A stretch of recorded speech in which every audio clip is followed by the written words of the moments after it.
We all have the power. Yeah. How are you, Comrade Greg? Comrade, I saw Comrade that. Bradley. I'm here with Comrade Yes, Bronis. I feel like talking in a Russian accent, but I won't because it would be terrible. And they don't use Russian accents in the show. No, They don't at all. I'm so grateful for that. They do, but it was funny because in midway watching the second episode, it dawned on me that, one, they're not speaking in Russian, and two, they didn't have the accent. And I was actually kind of relieved of that. Yeah. Particularly not having the accent. They talk about that in the podcast, the first podcast. I heard it. Yeah. Yeah. So. Well, the director made one good point. He said, it's basically you're listening to, regardless of what accent there is, it still sounds the same if you're those characters. So if you're those characters communing with those other characters, you're hearing it in the way that you would hear it. And because we're, Americans, we'll hear it in English. And it wasn't a distraction whatsoever.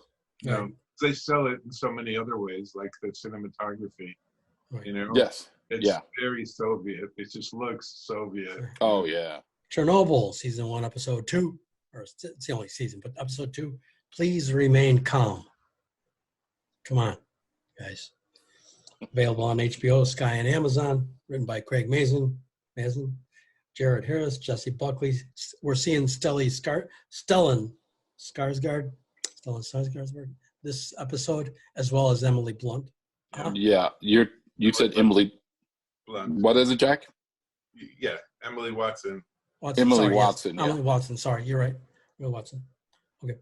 So we're seeing her. She comes in this month. So, that opening sequence there, I'm just going to go basically. There's that poem, and I'll just go with that. This here. Do you remember, Alyosha, the roads of Smolensk region? How endless evil rains went, how tired women carried us, pressing them like children to their chest from the rain. How they secretly wiped away tears as they whispered after us, God save you. And again, they called themselves soldiers, as in the old days it was customary in Great Russia, measured by tears more often than by miles. There was a path on the hills hiding from sight, villages, villages, villages with graveyards, as if all of Russia had converged on them, as if behind every Russian outskirts, protecting the living with the cross of their hands, having come together with the whole world. Our great-grandfathers pray for their grandchildren who do not believe in God. You probably know, after all, the motherland, not the city house where I festively lived, but these country roads that grandfathers passed with simple crosses of their Russian graves. I don't know about you, but me with a village, road longing from village to village, with the widow's tear and with the woman's song. For the first time, the war on the country roads brought me together.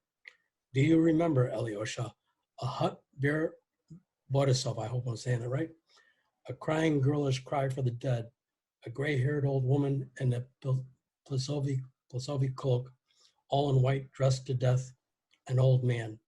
What can I say to them? How would we console them? But realizing grief with your woman's instinct, do you remember the old woman said, darling, as long as you go, we will wait for you. We will wait for you, the pastures told us. We will wait for you, said the forest. You know, Alyosha, at night it seems to me that their voices follow me. According to Russian customs, only conflagrations. One on the Russian land scattered before our eyes, comrades were dying in Russian, the shirt tore at the chest. Bullets still have mercy on us, but believing 3 times that life is already all, I was still proud of the sweetest for the bitter land where I was born, for the fact that it was bequeathed to die on it, that the Russian mother gave birth to us, that accompanying us into battle, a Russian woman, in Russian 3 times, hugged me. And that was Konstantin Simonov, a poem, Konstantin Simonov. But with that, I'm just going to say that, and then kind of really open it up because it sets the stage for heroic behavior in contrast to party apparatchiks we meet in this episode. And as we talk, I'm curious about specific lines of dialogue or moments within each scene that captured you, resonated to you. Likely, they're going to be the same with each of us, but there's always the possibility that one of us saw something the others didn't. I have several lines that I could discuss, would love to discuss here, but I will just start out with this one here, which I was going to wait till the end for this, but you'll do it because it must be done. You'll do it because nobody else can. Goes on. It was a great, great speech because thousands of years of sacrificing in our veins. And he goes on, and then of course we see the three men get up. And one says, Greg Bradley. He almost made me want to volunteer that speech. I was waiting for one to get Greg Bradley. Yeah. I was going to, wait a minute, Rick Almada. Where the fuck's Jack? No, that is a great speech, though. And they just say their last name, Rick. That's all. Yeah, they do. That's Brad, right. No. Yeah, that's right. Bradley. Yeah. Rick does it differently. I do. I'm saying my first name if they call me. Mm-hmm. Otherwise, if they turn me down, I go, oh, well, I said my first name. I guess I can't go. Rick, I feel like you're the guy with the mustache that was saying, you want us to go in there? You know we're going to get killed, right? I think that's more you. No, I think he's the guy that denies it happened. What explosion? No explosion. Yeah. That's a good point. That's a good point. You're right. That is your Rick. What do you mean? That's impossible. It doesn't happen. Get out of here. Yeah. Are you talking about those one of those two guys, the two knuckleheads? Yeah. I mean, going all the way back from the first episode, there's a lot of denial in this episode so far. Yeah. Which let's start there. It's interesting too because I was thinking in the back of my mind, why wouldn't they just check it out? You know, I mean, when they find out that when one of their men said that the core blew, why wouldn't they check it out? And it is funny because it is that part of your brain that's just kind of like, why are they denying it? But then when you understand the ramifications of what would happen if the core did blow, that is basically saying that you're all fucked. Yeah. And I guess human nature, there is an innate part of us that goes to denial when we're faced with the worst case scenario. Right. And accountability for it. Because it certainly looks like people really, really looking to go, it's not my fault. Yes. You know, like almost standing next to the guy. It's like, you know, they were in on it together for a moment ago. And then someone brought in a fact and goes, well, what did you? Well, no, you're talking about the scene where the Boris character says, why was there granite on the roof? And then the two guys turned on, one of them turned on the other guy. Why was there granite on the roof to the other guy? It's like, and then hands him a piece of paper with the responsible party. Yeah. Right? Yeah, he had names ready. Exactly. I call them Tweedledum and Tweedledummer. They were ready to, you know. But it is amazing on a show that takes the guy that seems to know what's going on and peg him as an alarmist. Instead of just listening to him, they would rather just cover it up. Again, now the extent of how bad it really is, and peg on him, like, you know, like when he shows up, when the Jared Harris character shows up, and those guys are the foremans are just kind of like, look at you, you know, how could you spread like fear mongering, you know, saying like the core is busted and stuff. I mean, they weren't talking smack after the guy went in there and found out, oh yeah, it busted, and then they started like saying, well, it's not our fault. Yeah, that was interesting. It goes to that heart of, you know, is it the truth, or whose truth is it? Who controls the truth? Right, right. It was interesting, and that by that scene, the Stellan Skarsgård character, was it his was Boris. His name was Boris, right? Boris Yeah. from the Yeah. Sharpenoff or something like that. Anyways, by that time, he had, at least it seemed to me like he had garnished a certain amount of understanding or respect for the Jared Harris character. Yeah. Because he, when he told him he was going to throw him out the airport, have these people from, I had no doubt in my mind that he was kind of serious about that. That's right. But the fact that he had the Harris character, because his conviction was at that moment was to tell the pilot, he says, if you go through that right now, you'll wish the bullet, tomorrow you'll be praying for the bullet. Well, that bullet. Yeah. And it was like, that's kind of unless the guy really knows what he's talking about, in that situation, to me, obviously it appears that that's kind of either nuts or you know what the fuck you're talking about. Well, yeah, I mean, look, the Jared Harris character, first of all, what great acting across the board. Yeah. Between him and Skarsgård, because it starts off, it almost has that basic story confrontation, they're meeting with Gorbachev, and then all of a sudden everything seems fine to the Jared Harris character comes in. He knows how bad it is. He tells them how bad it is. Right. They have to go and they have to check on it. But when they're on that helicopter and he sees it right off the bat, that confrontation on there was it. The director does such a good job of putting you in these characters' shoes, because for a fact if they go over the core with all that smoke, they're dead. Yeah. And he when the irony of having to convince him as if your life depended on it, really it sold me so good. I love the pilot. The stakes, because I love the pilot, because Boris is telling him, you go over it or I'll shoot you. And then Jared comes in there and says, if you go over it tomorrow, you're gonna be wishing for that bullet. That's a great line. Yeah. That's a great line in that episode. But right off the bat, it showed you how dangerous the stakes have just gotten. Right. A quick step back, Emily Blunt. I keep calling Emily Watson's character, because out of that poem we go straight into I think it's that institute in Minsk, and Mm-hmm. she's there, and she's she becomes aware of it like rather quick, right? They open the window, and the radiation thing goes off, and she just like jumps like right on it. Immediately she knows something wrong, and it's that phone call to Chernobyl, because they were calling each one of them. Mm-hmm. But Chernobyl, there was no answer. The physicists and there are a lot of physicists and doctors and nurses.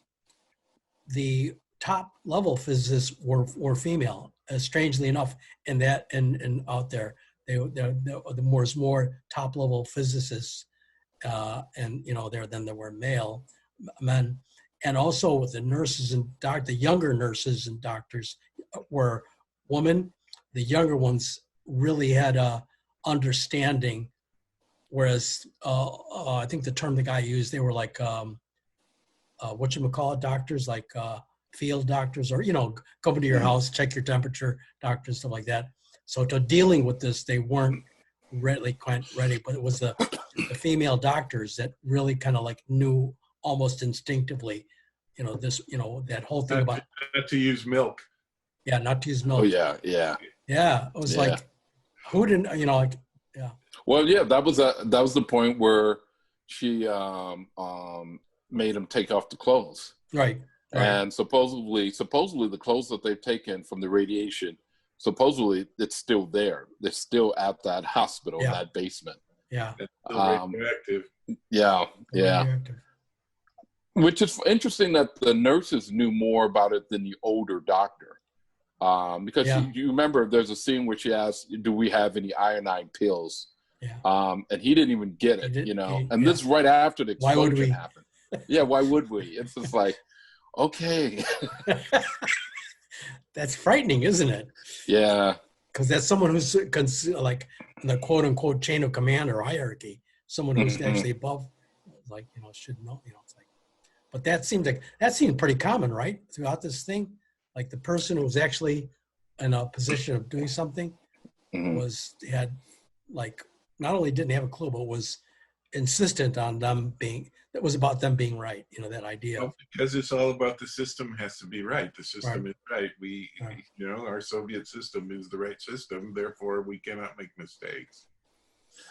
And they made a mistake. And so this episode really was about the covering up of the mistake, or trying to reduce that mistake, where again, the deniability is the fact that we have it under control. That's the illusion, that we've got this under control.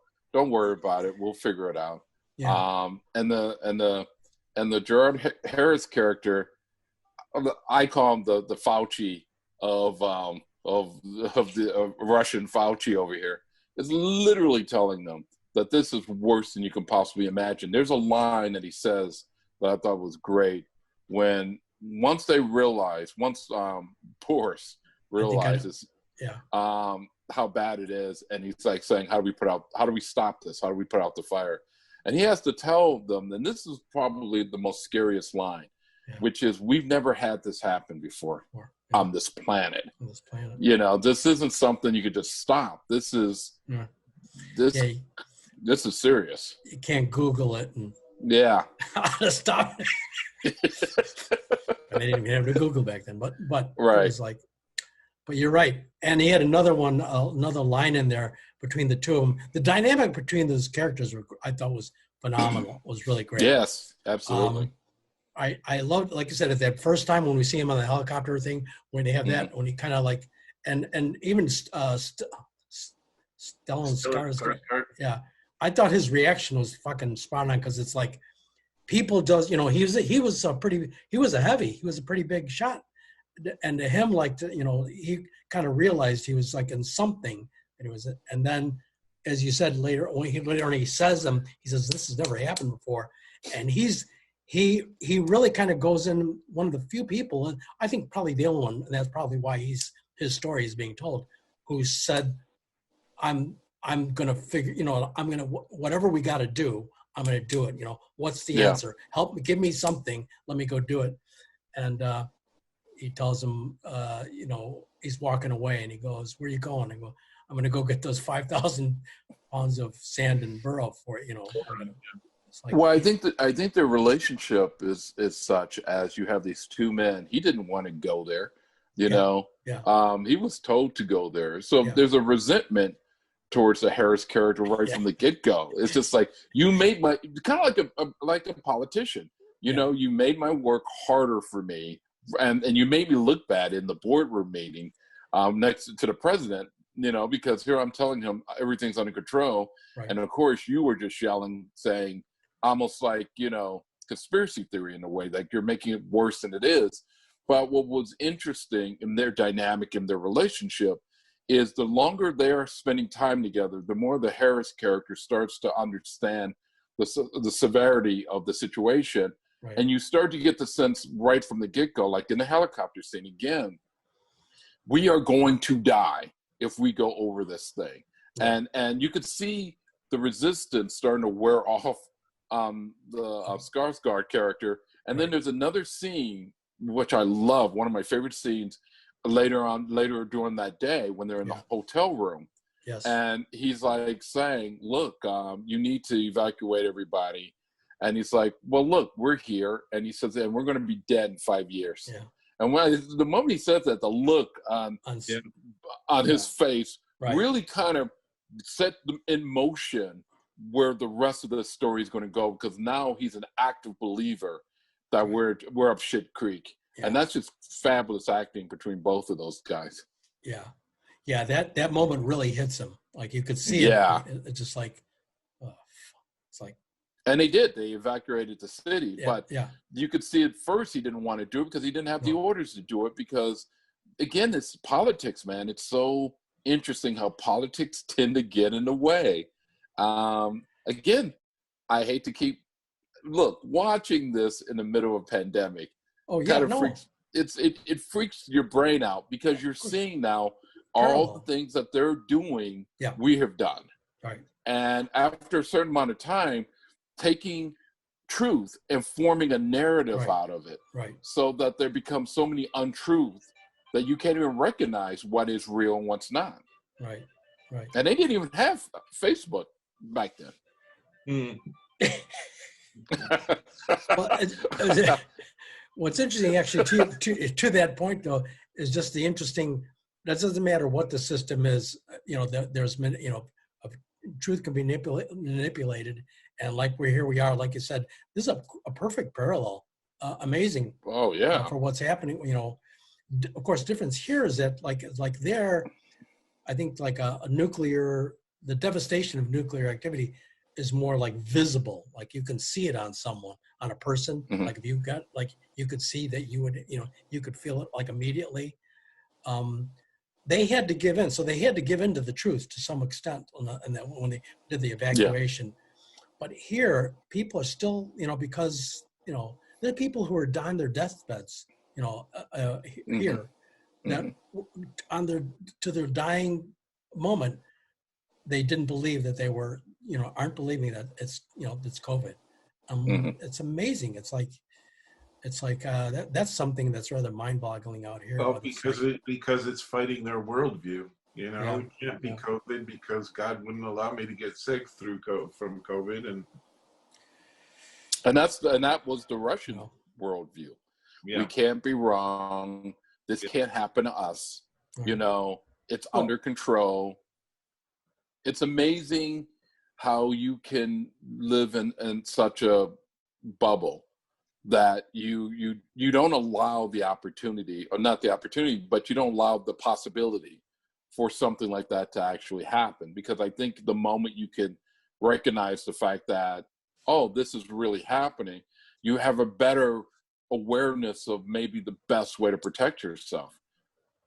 And so when you're seeing overrun hospitals, like in the second episode, right. How can you not think of the we are hitting a level high with overrun hospitals, and yet there are still people acting as if everything's under control. Drives me nuts. Now, let me ask you this here: what would you think? What would if today's thinking was back there in Chernobyl? What would you think of, like, remember the people were knocking on the soldiers were knocking on the door to evacuate people, and nobody would leave, and somebody would say, "No, we're not leaving." There's no. Yeah. Well, a part of it is our society is. Yeah, I know. I know. I mean, they were trained or being ordered around. Yeah. If you didn't, they accepted it. Follow orders, you were fucked. Yeah. Well, and also too, I think it goes with that poem that you get at the very beginning of the episode, how the people of Russia believed that, look, they knew life there was pretty bleak, but they felt that it was a responsibility to defend that country regardless of the shape that it was in.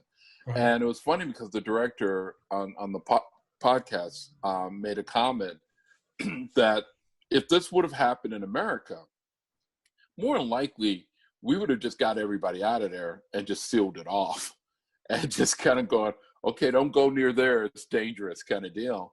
Where those guys were literally going in the place and trying to figure out how to stop it.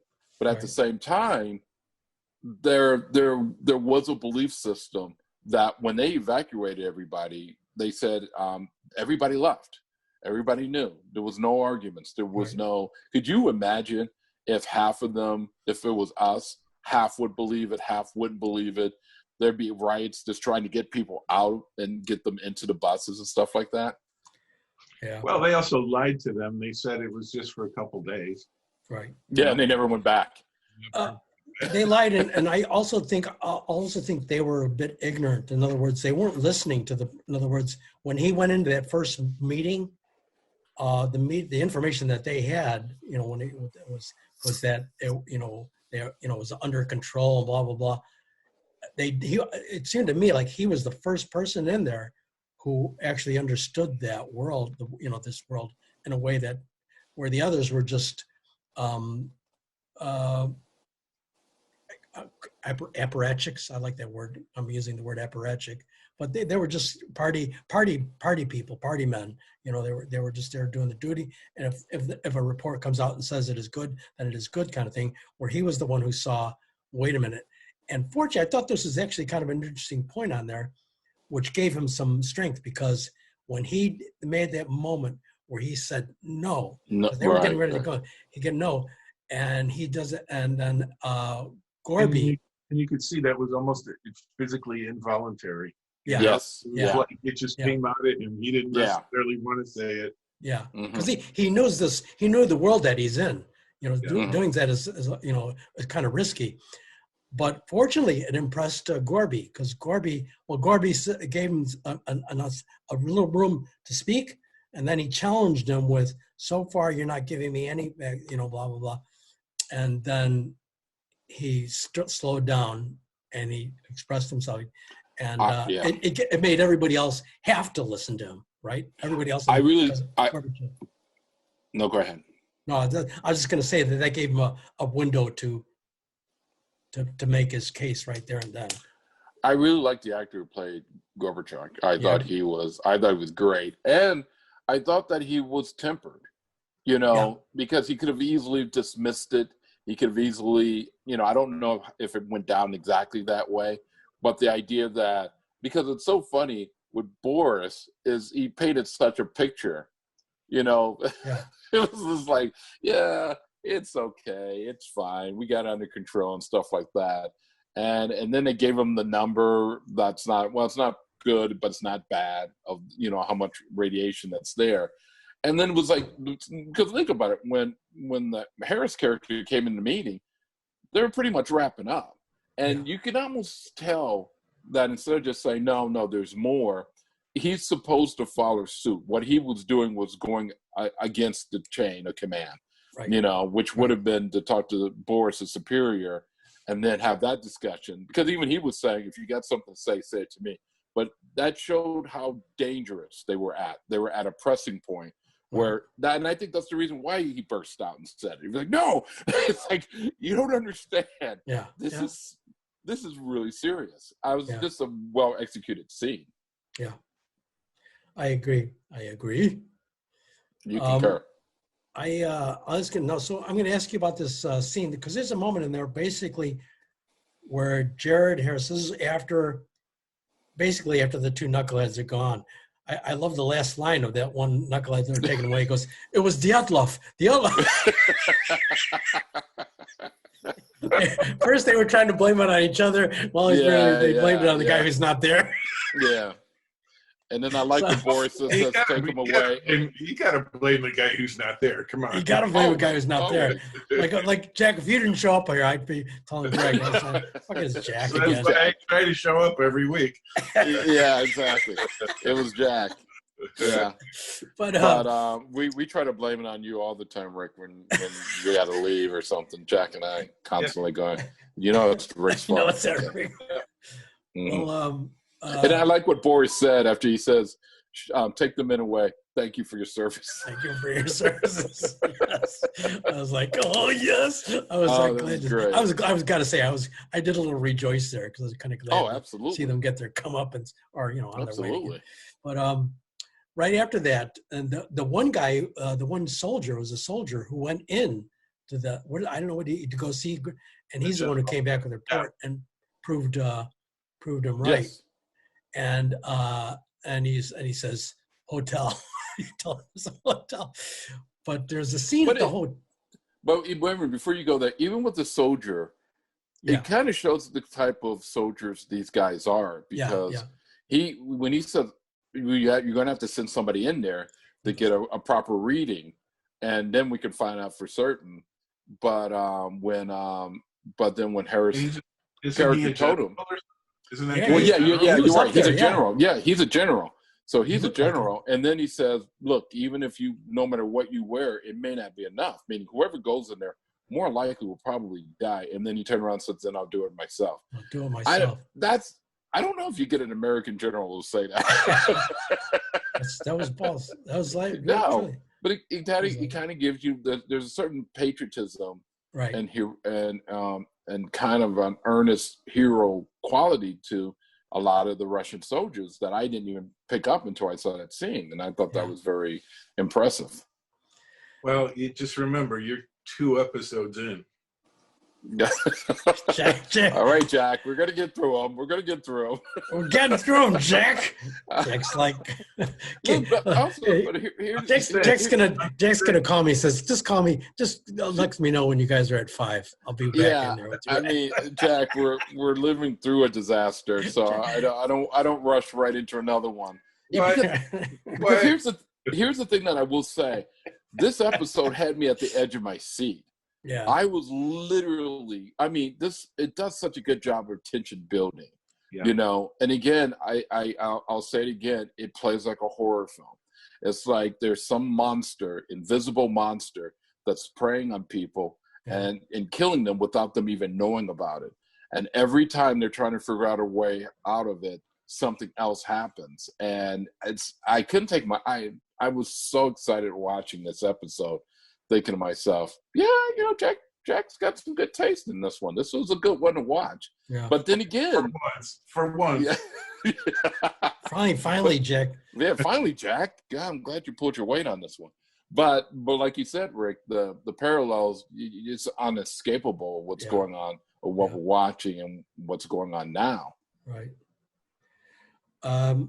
There was a scene there, and I bring it because Jared Harris in the hotel, and I listened to that. If you've listened to that podcast where he talked, I did. They actually had the thing we talked about. I thought it was really interesting that the way he approached it was he talked about like he told a lie to those people that were standing there, you know, because they asked if they're and they think they should be worried about it, and he's he's drinking.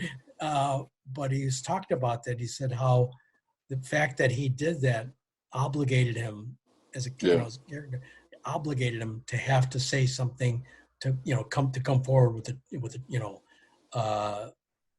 the truth when he goes, because they went into a next meeting after that, not too long after that, where they went into a meeting with Gorby again. And by the time they got in the meeting, Emily came in, but he said that for him, that was an impetus to sit there and say, you know, the guilt of that, knowing that what he just said was lie to these people when he well knew an evacuation what was really needed. It made him complicit now. Yeah. Because exactly. because before he was innocent, in the sense that he was brought in. The moment he told those couple there was nothing wrong. Now you're complicit and you're obligated now. Yeah. With Gorby though, didn't you just want to take a cloth and just wipe that stuff off his head? Come on. There was a moment you just wanted to wipe it off. It's like, come on, Gorby. And Gorby had some of the best. Gorby had some great lines in there. My favorite line from Gorby was when he says, "Well, you need my permission for what?" And he goes, "We're gonna die." And he goes, "We need your permission to kill 3 men." And he sits there and he goes, "Comrade, like us low, like you know, victories inevitably come at a cost." Yeah. Yeah.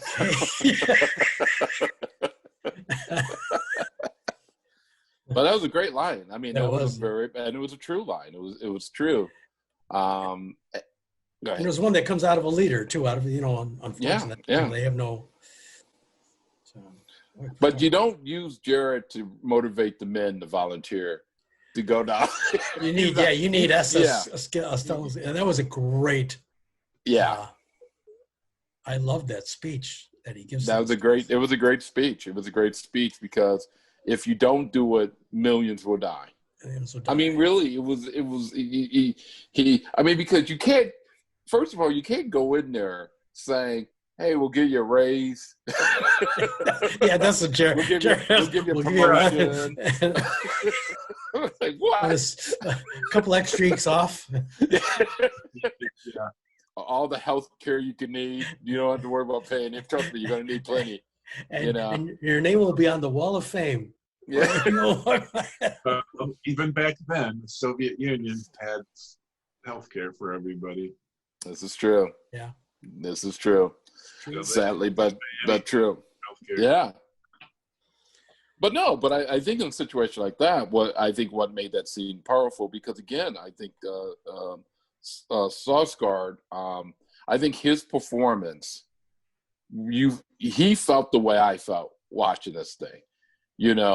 Which is interesting because I think Harris had that weight at the beginning of the episode, but then it really transferred to him. Once there was no more denying what was really going on, that he understood the risk, and you just felt the weight. He carried that weight. And because when you bring those men together, you can't bullshit. You got to say, this is really a suicide mission, but it's a suicide mission to save our country. Yeah. And how he framed it was kind of like, oh, okay, millions would die. It has to be done. That's a great line. Right. I felt Russian for a little bit.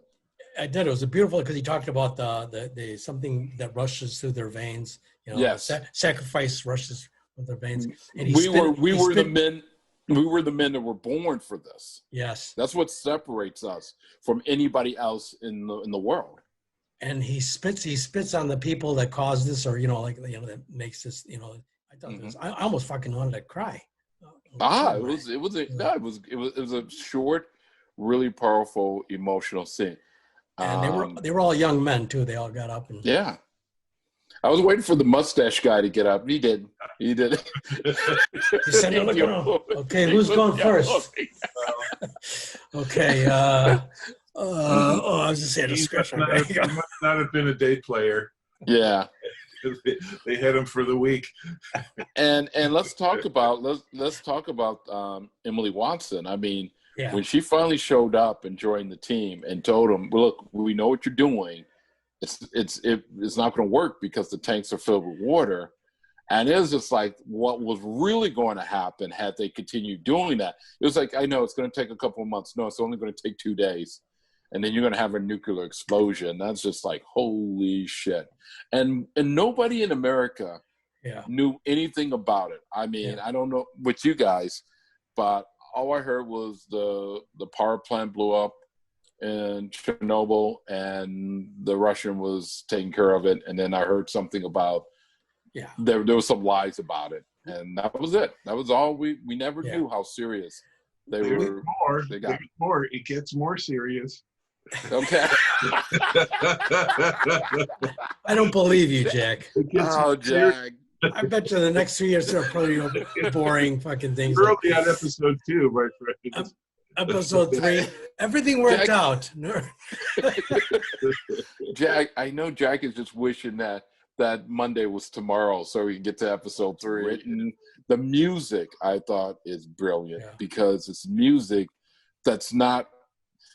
I think the direction is fascinating because the music doesn't try to scare you into. It's just ominous. It's just you feel dread and you feel dread in every note.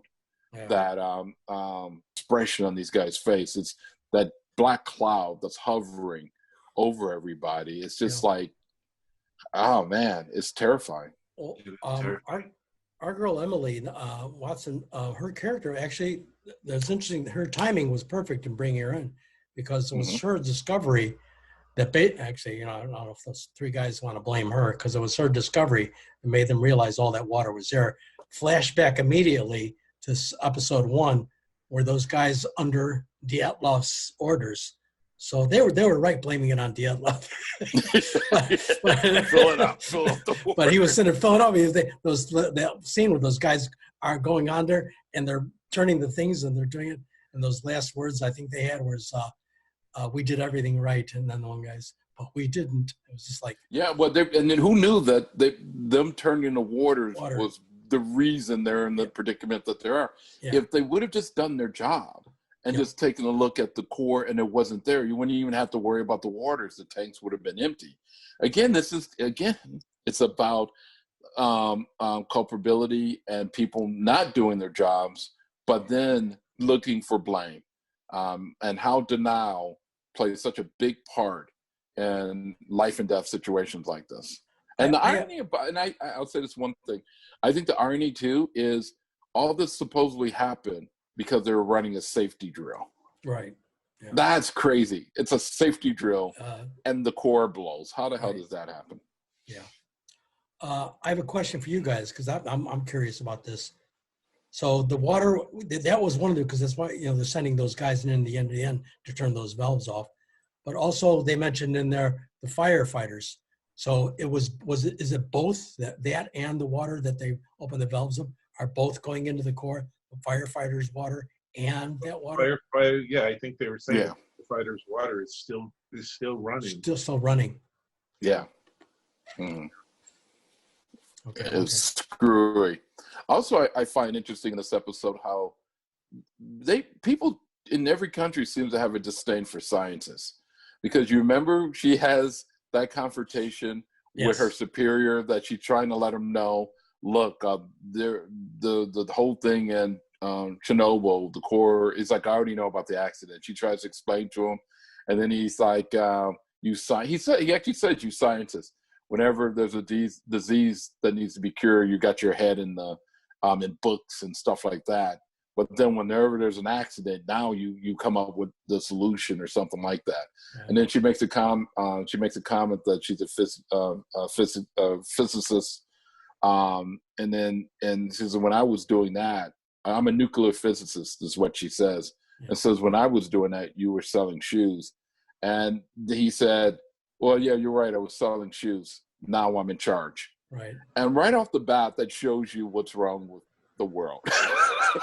It's literally, there is an implied, almost an arrogance that he feels that scientists have, and it's almost like I'm over you, even though you probably know everything and smarter than me, and you use facts.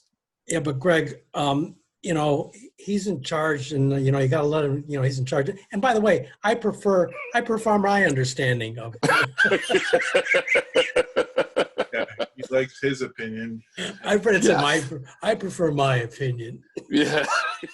Yeah, it's a different kind of horror story. Yeah, horror story. Well, Skarsgård even says in one of those podcasts that there are parts of Sweden that are still irradiated. Right. Right. With radiation from the Chernobyl disaster. Yeah. What does because she gave the pills to the secretary of the idiot, and what is it in about those pills? What is that? Does anybody know? It fights radiation. It doesn't protect you, but it protects you a little bit. Oh, iodine pills. Is that right? Yeah. Yeah. And you're going to go out and buy some iodine pills? I'm going to buy about Bountiful just in case. Because you guys are radioactive, man. Man, how fast did that secretary take it? Yeah. She said, as soon as you're done, go east. Go shoot. Get out of Minsk. Let me tell you something. I would have got up and left and got out of Minsk the moment she gave it to me. I'm out. Why do you think Rick is hiding where he is? So. Oh, and then that ending was freaking me out, because you get the three volunteers. Yeah. They all get suited up. They're going down in that water. I'm sitting there watching, and then all of a sudden the lights start going out. The Geiger counter starts acting crazy. I'm sweating, guys. I'm sitting here like, why am I doing this to myself? Jack, I was thinking of you going, why am I putting myself? Why are you doing this, fucking Jack? Apparently you enjoy it, you masochist. But it was good though, and then it goes off. And honestly, Jack, that was the point where I almost was like, gotta just look at the next episode. But I had to discipline myself and go, nah, I'm gonna wait, because I want to see it again and stuff like that. That's and in my brain I kept thinking, did those three guys die? Did they have to get three more guys to come in and get three more volunteers? So I can't wait to see what happens next week. Cool. Well, remember, Jack, it was me. I wanted to watch all of it and then talk about the season in its totality. It was Rick who was like, well, I really want to talk about each episode at a time. So why do I feel like Dyatlov? So we'll complete it like right there Monday after Christmas. It'll be a nice thing to end it on, his hanging himself. And Yeah, right in the holidays. This is perfect. Yeah. Oh man. I renamed you there, Rick, on your screen. Did you, Comrade Rick? Hey Jack, you know what he texted me? He said, "Comrade Greg, have you received the link, Comrade Greg?" I'm Oh, glad my you. goodness. I agree with you, Greg. Comrade Bronis was trying to get us. It was his decision to force an early thing. Well, Anything? one thing that I pay attention to in this series too is that there are these like minor characters that you only see for like brief moments, but there's like a story already there. Right. You know, just and you'll see that, you know, just like even in the episode today, there was, you know, there's like a couple who's riding their motorcycles. Right. Yeah. And all of a sudden they see all these buses coming in. Buses coming from there. Yeah. Yeah. Knocking You know. on the people leaving their houses. That's true. There's a Oh, how about that shot of the helicopters coming in with the Sand. what was it? The sand. Yeah. And he was telling them, one's too close. And when it fell, man, I was just sitting there like, oh, wow, this is messed up. and then they send the next one. Yeah. Yeah. From the west. Yeah. But they went from the west, though, Jay. Yeah, but he made a comment that they couldn't drop it over. They couldn't go over it, so they had to drop it near it and hope the wind would blow over to it. Yeah. Man, That's that. Again, I think we're dealing with human emotions, and you know, there's a human instinct of when something bad happens, our brains sometimes just aren't equipped to accept it right away. It took me a while to figure that out. I mean, even watching this, I kept trying to figure out why, and then actually listening to that podcast, it made so much more sense of saying that the impossible happened. When the core was open, that means millions will die. I guess that would be like, that can't be it, you know, but I think the problem though is when you keep denying it, you know, and you keep denying it instead of just maybe finally accepting the fact, because I think if they could accept the fact sooner, I don't know if they could have changed. They could have made better decisions. They could have made better choices, you know. But when the impossible happens, and it's not meant to happen, and it happens on your watch, then all of a sudden you're thinking self-preservation. You're thinking, well, who was really responsible? You know, it's like, you know, you're pointing fingers. There's so many things that can kind of come into play, you know. And I would like to think that either one of us, if we were placed in that situation, would step up and be like, no, we got to do the right thing. I mean, you know, we might be that foreman that's deny everything. No, you don't know what you're talking about. That's impossible, you know. I prefer my opinion to yours. Yeah.